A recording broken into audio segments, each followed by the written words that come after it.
सभी साथियों को हाथ जोड़ के नमस्कार, सत श्री अकाल, सलाम, जय जवान जय किसान। साथियों, अभी हम सिंगू बॉर्डर पे बैठे हैं और जो दो हमारे बड़े हमारे साथ में बैठे हैं बाएं और दाएं को, ये भी सोनीपत जिले, हरियाणा के सोनीपत जिले से ही आते हैं। तो हमारे सोनीपत जिले के ये बहुत मजबूत साथी हमारे पास बैठे हैं, हमारे साथ बैठे हैं। उनके बैठने का भी एक मकसद है, वो मैं अभी आपको आगे बताता हूँ। पिछले कुछ दिनों से बहुत सारे साथियों के फ़ोन आते हैं, सोशल मीडिया पे कुछ चीज़ें चलती हैं, फेसबुक पे, कि भाई बॉर्डर पे कैसे हालात हैं। कुछ हमारे साथी बहुत ज़्यादा चिंतित हो जाते हैं, अचानक से रात को वो फ़ोन करते हैं कि कैसे हालात हैं। हम आपको ये एक बात स्पष्ट कर देना चाह रहे हैं कि सिंगू बॉर्डर हो, टिकरी बॉर्डर हो, गाजीपुर बॉर्डर हो या अन्य बॉर्डर हो, वहाँ पे किसान मोर्चा पूरे मजबूती से डटा हुआ है, पूरे मजबूती से टिका हुआ है। जो एक किसान योद्धा जो यहां बैठा है, वो एक एक किसान योद्धा 1 लाख के बराबर है। हम उस कौम से आते हैं जिन्होंने देश को बचाने के लिए, देश को बनाने के लिए लाखों करोड़ों लोगों ने अपनी कुर्बानी दी है। चाहे बात कर लीजिए आजादी के आंदोलन की, उस समय भी 6 लाख लोगों ने जो कुर्बानी दी, उनमें से अधिकतर गांव वाले ही थे, उसमें से अधिकतर किसान मजदूर के ही बेटे थे। तो यहां पे जो योद्धा बैठे हुए हैं, उन योद्धाओं में से एक एक योद्धा 1-1 लाख के बराबर है। आपको किसी भी तरह के घबराने की आवश्यकता नहीं है, किसी भी चीज का आपको पैनिक नहीं करना है। हां, लेकिन यह बात हम जरूर कहेंगे, जिस जिस भाई का खेती का काम निपटता जाए, वो भाई अपना दोबारा से हाजिरी बॉर्डरों पे बढ़ाता जाए। बॉर्डर हमारे मजबूत रहने चाहिए, हमें हमेशा अलर्ट रहना चाहिए, लेकिन घबराने की या पैनिक करने की कोई भी आवश्यकता नहीं है। टिकरी बॉर्डर पे भी हमारे किसान भाई पूरा मजबूती से डटे हुए हैं। आपने देखा कल रात को थोड़ा प्रशासन ने कुछ करने का प्रयास किया, तो रात के समय ही टिकरी बॉर्डर पे हमारी स्टेज चालू हो गई। वहां पे हमारे जिम्मेदार नेता स्टेज के ऊपर पहुंच गए। ये दिखाता है कि मोर्चा कितना अलर्ट है, मोर्चा कितना सक्रिय है, मोर्चा कितना अनुशासन में है, मोर्चा कितना मजबूत है। ये इस चीज को साबित कर देता है कल वाली घटना। यदि आप बात करें, अभी जैसा कुछ एक प्रोपोगेंडा चलाया जा रहा है, एक नैरेटिव चलाया जा रहा है, असल में पहले ही लोग ये कहते थे, खासकर एक गोदी मीडिया का बड़ा सेक्शन और कुछ लोग भाजपा आरएसएस के आईटी सेल के लोग, कि किसानों ने बॉर्डर बंद कर रखे हैं। लेकिन जब हमने, हमारे लीडर्स ने, सबने मिलजुल के सच्चाई दिखाई कि बॉर्डरों को किसानों ने नहीं बल्कि सरकार ने, दिल्ली पुलिस ने रोका है, तो उसके बाद दिल्ली पुलिस और जो केंद्र सरकार एक तरीके से एक्सपोज हो गई, उनका पर्दाफाश हो गया। तो अपना वो पर्दाफाश बचाने के लिए, अपनी पोल खुलने से रोकने के लिए उन्होंने एक थोड़ा ड्रामा सा शुरू किया कि भाई हम तो बैरिकेड हटा रहे हैं, हम तो ऐसा कर रहे हैं। जबकि हमारा ये पहले दिन से कहना है कि भाई हमने कभी भी रोड नहीं रोके हुए, ना हमने आज रोका, ना हमने कल रोका था, ना हम कल रोकेंगे। हम तो रोड के साइड में बैठे हुए हैं, रास्ता दिल्ली पुलिस ने रोका है। और कल जिस तरीके से दिल्ली पुलिस वहां से बैरिकेड और सीमेंट के ब्लॉक हटा रही थी, तो उससे हमारी वो बात सच साबित हुई जो पिछले हम 11 महीने से कह रहे थे कि रास्ते रोकने के लिए दिल्ली पुलिस और केंद्र सरकार जिम्मेदार है। अभी भी हम सिंगू बॉर्डर की यदि बात करें, तो यहां की जो एक तरफ की लेन है वो पूरी तरीके से यूज में नहीं है। वहां पे ट्रैक्टर ट्रॉली भी नहीं निकल सकता, आप गाड़ियों की तो छोड़ दीजिए, क्योंकि वहां पे 4-4, 5-5 फीट के गड्ढे हो रखे हैं। और हमने बार बार प्रशासन को कहा कि आप इनको दुरुस्त कराइए, रोड ठीक करना तो प्रशासन की जिम्मेदारी है, लेकिन प्रशासन नहीं करता, क्योंकि कहीं ना कहीं प्रशासन के ऊपर भी सरकार का दबाव है कि रोड ठीक मत करो, रोड पे और ज्यादा गड्ढे होने दो, ताकि लोग परेशान हो और किसानों में और आम आदमियों में फिर अनबन होगी। यह साजिश है सरकार की, लेकिन सरकार की यह साजिश कतई सफल नहीं होगी। हमारे वॉलंटियर्स तमाम रोडों पे ड्यूटी देते हैं, किसी भी तरह की अब जाम की भी स्थिति नहीं होने दी जा रही है। तो मोर्चे पूरे तरीके से मजबूत हैं, किसी को घबराने की, किसी को चिंता करने की कोई आवश्यकता नहीं है। और जैसा मैंने पहले बताया था, सोनीपत जिले के बहुत मजबूत साथी जो पहले दिन से आंदोलन में तन मन और धन से लगे हुए हैं, बबले प्रधान जी हैं, बड़वासनी गांव से आते हैं, हमारे धर्मवीर दहिया जी हैं, दिल्ली पुलिस से रिटायर हैं, तुर्कपुर गांव से आते हैं। ये वो लोग हैं जिनके पीछे सोनीपत जिले में हजार हजार लोग हैं। अगर हम इनको एक बार मैसेज भी देंगे तो आधे घंटे के अंदर हजारों लोग अकेले सोनीपत जिले से ये लोग मोर्चे पे पहुंचा देंगे, इतना मजबूती है। तो चिंता करने की कोई आवश्यकता नहीं है। अकेला सोनीपत जिला सिंगू बॉर्डर को पूरा मजबूती से थामे रखेगा। लेकिन हाँ, ये जरूर कहूंगा कि भाई हमें किसी स्थिति को हल्के में भी नहीं लेना चाहिए। जिस जिस भाई का खेत का काम निपटता जाए, वो भाई अपना मोर्चों की तरफ दोबारा से मूव करते चले जाए। नंबर एक बात। दूसरी बात साथियों, कल एक बड़ा हास्यास्पद एक घटना हुई उत्तर प्रदेश के अंदर। एक किसी रैली में, किसी सभा में केंद्रीय गृह मंत्री अमित शाह कहते हैं कि भाई पहले यूपी के अंदर बाहुबली होते थे, यूपी के अंदर गुंडा राज होता था, लेकिन अब तो दूरबीन से देखने पे भी कोई बाहुबली नहीं मिलता है।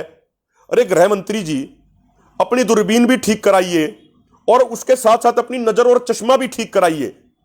आपके साथ में अजय मिश्रा उर्फ टैनी, जो केंद्रीय गृह राज्य मंत्री यानी आपका जूनियर मंत्री, जो लखीमपुर खीरी में जिसने 25 तारीख को क्या कहा था कि मैं मंत्री विधायक सांसद होने से पहले क्या था यह पूरा इलाका जानता है। क्या थे भाई उससे पहले तस्कर थे, लकड़ियों की तस्करी करते थे, तेल की तस्करी करते थे, अपहरण के हत्या के आरोप उनके ऊपर थे, केस चल रहे थे।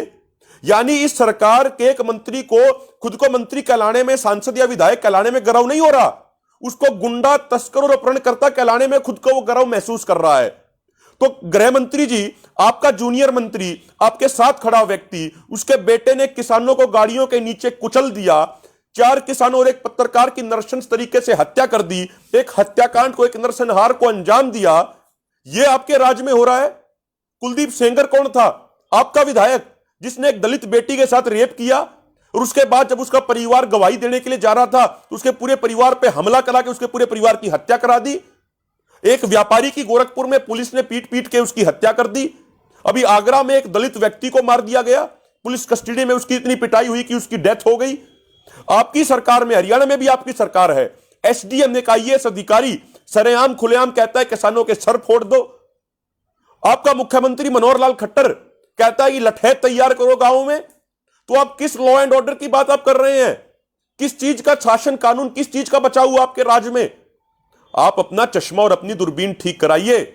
और इस तरीके से अब आपके जुमलेबाजियों से देश नहीं चलने वाला। अब देश आपकी असलियत जान चुका है, आपकी असलियत पहचान चुका है। पूरा देश यह भी जानता है कि गुजरात में एक व्यक्ति के पोर्ट पे, अडानी के पोर्ट पे 21,000 करोड़ रुपए का नशे का सामान, हेरोइन पकड़ी जाती है। 21,000 करोड़ रुपए की, 3,000 किलो। आज तक उसकी कोई जांच नहीं हुई। आज तक किसी ने यह पता लगाने की कोशिश नहीं की कि यह कहां से आया। वो सारी चीजें कवर अप कर दी गई, वो सारी चीजें दबा दी गई, क्योंकि सरकार के जो करीबी कारोबारी हैं उनके पोर्ट पे वो पकड़ी गई थी। बार बार आंदोलन को ये बेवजह बदनाम करते हैं। इनके एक मंत्री ने कहा कि आंदोलनकारियों के आने से यहां पे नशा फैल गया। कभी उड़ता पंजाब, कभी उड़ता हरियाणा बता के हरियाणा पंजाब के क्रांतिकारी लोगों को बदनाम करने का प्रयास किया जाता है सरकार द्वारा, मीडिया के एक सेक्शन द्वारा, फिल्म इंडस्ट्री के एक सेक्शन द्वारा। लेकिन यह कोई नहीं पूछने वाला कि अडानी के पोर्ट पे, मुंड्रा पोर्ट पे 21,000 करोड़ की हेरोइन कहां से आई। और ये तो पता नहीं, ये खेप तो पकड़ी गई, इससे पहले कितनी खेपें वहां पे आई हुई होंगी जो पकड़ी नहीं गई होंगी। उसका कोई जवाब नहीं। कहां गया आपका शासन, कहां गया आपका कानून? किसान सड़कों पे शहीद हो रहे हैं। अभी बहादुरगढ़ के पास हमारी 3 माताएं, किसान योद्धाएं, किसान वीरांगनाएं, उनको एक ट्रक ने गाड़ी एक अपने टायरों के नीचे कुचल दिया। सुबह सुबह की घटना, कोई अभी तक उसकी जांच नहीं, कोई अभी तक उसका पता नहीं लग पाया। किसान सड़क पे शहीद हो रहा है, हमारे जवान बॉर्डर पे शहीद हो रहे हैं। भाईचारा आपने खत्म कर दिया। आपकी सरकार ने हिंदू मुसलमान, जाट नॉन जाट के नाम पे समाज को बांट दिया। तो आप किस आधार पे ताल ठोक रहे हैं कि शासन कानून को आप बना के रखेंगे और आप तरक्की करेंगे, विकास करेंगे? कहां गए आपके सबका साथ, सबका विकास के नारे, सबका विश्वास के नारे? कहां गए आपके? आपके पास कोई जवाब नहीं है। सिर्फ फर्जी जुमलों से आपने 7 साल देश को बेवकूफ बना के रखा। लेकिन अब देश की जनता जाग चुकी है। और अभी आप देखिएगा, आज इलाहाबाद में जो उपचुनाव में वोटिंग हो रही है, आज हम घोषणा कर रहे हैं, हमने पहले यह घोषणा कर दी थी कि आपके बीजेपी, जेजेपी, हलोपा के कैंडिडेट की जमानत जब्त होगी। आज बहुत सारे गांवों में जो बूथ बने हुए थे, वहां पे एक सिंगल व्यक्ति नहीं मिला बीजेपी, जेजेपी, हलोपा वालों को उनका बूथ एजेंट बनने के लिए। एक सिंगल व्यक्ति नहीं मिला। यानी गांव में हजारों की जनसंख्या, एक सिंगल व्यक्ति इनको नहीं मिला। तो इनका जनाधार कितना खत्म हो चुका है। कल एक सिरसा डबवाड़ी के पास ही एक जजपा के एक नेता की गाड़ी का एक्सीडेंट हो जाता है, और जब उसकी गाड़ी की जांच की जाती है तो उससे लाखों रुपए का कैश बरामद होता है। तो किस आधार पे ये शासन अनुशासन की बातें कर रहे हैं? किस आधार पे ये बीजेपी वाले कानून की बातें कर रहे हैं? ये कहते थे 56 इंच की छाती है, देश को सुरक्षित रखेंगे। क्या सुरक्षित रखा इन लोगों ने? किसान सड़क पे शहीद हो रहा, जवान बॉर्डर पे शहीद हो रहा, हमारी विदेश नीति पूरे तरीके से फैल हो गई। आप उत्तर प्रदेश में जाइए, हर दोराहे, हर तिराहे, हर चौराहे के ऊपर प्राइवेट खरीद केंद्र बने हुए हैं। किसानों से उनका धान 1100-1200 रुपए में खरीदा जाता है।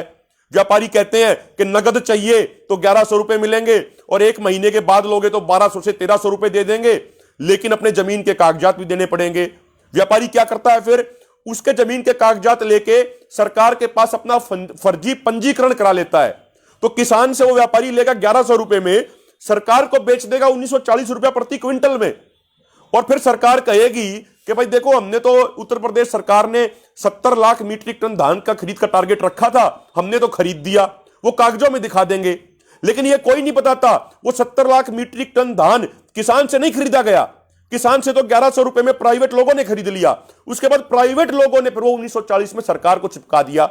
यानी सरकार भी मुनाफा कमा गई, सरकार के अधिकारी भी मौज काटते हैं, वो व्यापारी भी मौज काटता है। मारा कौन जाता है? मारा किसान जाता है।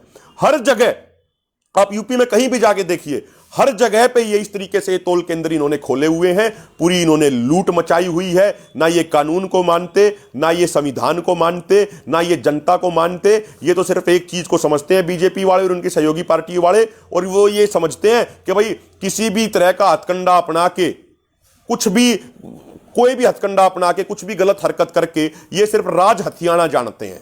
लेकिन अब ये गलतफहमी में ना रहे। देश की जनता, देश के किसान जाग चुके हैं। अब वो जाति धर्म के आधार पे बट के नहीं रहेंगे। अब वो 2000 के नोट और दारू की बोतल में चुनाव के समय नहीं बटेंगे। अब वो किसान, नौजवान, मजदूर और भारतीय बन के ही रहेंगे, और इसी आधार पे नौजवान, किसान, मजदूर और भारतीय बन के ही वो वोट भी डालेंगे। मैं फिर आपको ये कह देना चाहता हूं, सरकार किसी तरह की गलतफहमी में ना रहे। सरकार किसी भी बॉर्डर पे कुछ भी छेड़खानी करने का प्रयास ना करे, नहीं तो पूरे तरीके से किसान मजबूत हैं। पूरे किसान योद्धा यहां पे रुके हुए हैं। कुर्बानी देने के लिए हम तैयार हैं, हर समय अपना बलिदान देने को तैयार हैं, लेकिन अपनी मांगे पूरी करवाए बिना पीछे नहीं हटेंगे। जब तक कानून वापसी नहीं होगी, जब तक एमएसपी गारंटी कानून नहीं बनेगा, तब तक किसान पीछे हटने वाले नहीं हैं। और एक हरियाणा के तमाम साथियों से एक निवेदन और करना चाहता हूं। मेरे बहुत सारे नौजवान साथियों के बार बार मैसेज भी आते हैं, फोन भी करते हैं। वो कहते हैं कि भाई जल्दी कुछ कीजिए, जल्दी कुछ बड़ा कीजिए। देखिए, आपका जो साथ है, जो हमें आपका साथ मिला, जो आपका विश्वास मिला, वही हमारी मजबूती है, और उसी आधार पर आंदोलन तेजी से और मजबूती से चल रहा है। हम पिछले 11 महीनों से दिल्ली के बॉर्डरों पे बैठे हैं। इस 11 महीने में प्रधानमंत्री मोदी की लोकप्रियता 66% से घट के 22% आ गई। यह इस आंदोलन की अचीवमेंट है, इस आंदोलन की उपलब्धि है। पिछले 7 सालों में जिस मोदी सरकार को कोई चैलेंज नहीं कर पा रहा था, आप लोगों ने मोदी सरकार को नकेल कसने का काम किया है। यह आपकी अचीवमेंट है। जिस हमारे समाज को कभी हिंदू के नाम पे, कभी मुसलमान के नाम पे, कभी जाट, यादव, गुज्जर, ब्राह्मण, दलित के नाम पे बांटा गया था, उस समाज को एकजुट कर दिया। इस आंदोलन में 19 स्टेजों के ऊपर बाबा साहेब अंबेडकर जी की जयंती मनाई गई। 19 स्टेजों के ऊपर गुरु तेग बहादुर जी की जयंती मनाई गई। 19 स्टेजों के ऊपर छोटू राम जी की जयंती मनाई गई। 19 स्टेजों के ऊपर हमारे मुसलमान भाइयों ने रमजान के दौरान रोजा खोला। इतना समाज को करीब ला दिया। ये इस आंदोलन की ही तो उपलब्धि है।